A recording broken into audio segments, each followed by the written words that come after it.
Hello friends, आज की हमारी स्टोरी का टाइटल है द स्कल्प्टर्स ब्लंडर। स्कल्प्टर मतलब होता है मूर्तिकार, मूर्तिकार की भूल।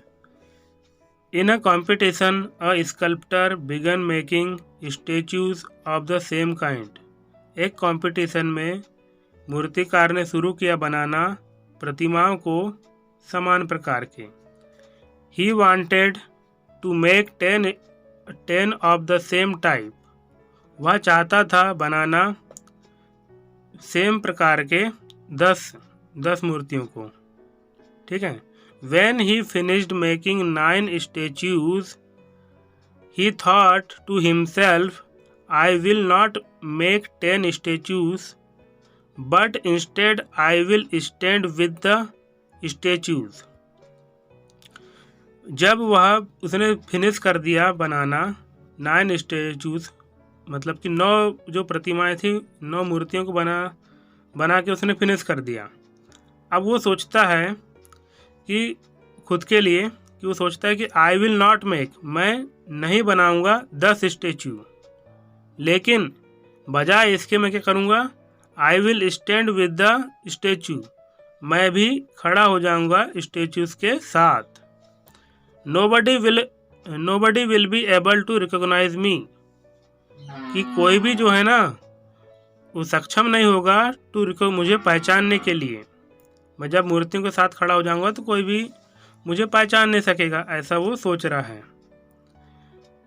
When the judge came around to see the sculptor's work, he said, "These are only 9 statues. Where is the 10th one?" अब क्या होता है, जब जज केम अराउंड, जब वो आता है उन मूर्तियों के आसपास टू सी, देखने के लिए स्कल्प्टर के काम को, मतलब मूर्तिकार के काम को देखने के लिए, तो वह कहता है कि यहाँ तो सिर्फ 9 स्टेच्यूज हैं, where is the 10th one, ये 10वां कहाँ पर है। तो फिर क्या होता है, the sculptor quickly shouted, sir I am the 10th one. The जज disqualified the sculptor for trying to cheat. अब जैसे ही वो पूछता है कि भैया 10वां कहाँ पर है, तो मूर्तिकार जो है ना वो क्विकली, जल्दी से जवाब देता है, चिल्लाते हुए या फिर चीखते हुए कि सर मैं हूँ 10वां। द जज जो है उसी समय क्या करता है, उसको डिस्क्वालीफाई कर देता है फॉर ट्राइंग टू चीट, उसके धोखा देने का ट्राई करने के लिए। उसने धोखा देने का ट्राई किया ना, तो उसके लिए वो जज उसे डिस्क्वालीफाई कर देता है। अब यहाँ थोड़ी सी मैं ग्रामर पे डिस्कस करूँगा। ये फॉर के बाद जो ट्राइंग वर्ड आया है ना, यहाँ पे देखिए, इसे कहते हैं हम डेंगलिंग जीरंड। क्यों है डेंगलिंग जीरंड? अब यहाँ पर ये आप इस सेंटेंस को पढ़ेंगे तो आपको ये समझ में नहीं आएगा कि ट्राइंग आया किसके लिए है, कि जज के ट्राई करने के लिए या स्कल्प्टर के ट्राई करने के लिए।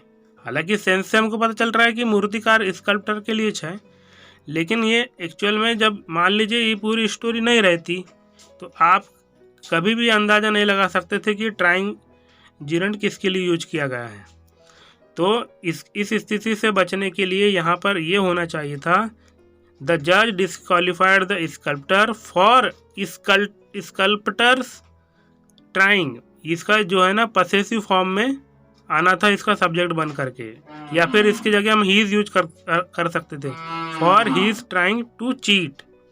तो इसका थोड़ा आप ध्यान रखेंगे ताकि ये डेंगलिंग जीरंड को उसका अपना खुद का एक सब्जेक्ट मिल जाए। ऐसी स्थिति में जज ही इसका सब्जेक्ट है। ओके फ्रेंड्स, तो मॉरल क्या है इस स्टोरी का? Never try to cheat anyone and always be honest, कि कभी भी जो है ना अपने को कोशिश नहीं करना चाहिए, ट्राई नहीं करना चाहिए किसी को धोखा देने का, और हमेशा रहना चाहिए बी ऑनेस्ट, और हमेशा हमें ईमानदार रहना चाहिए। तो thank you guys, till then take care and have fun, bye.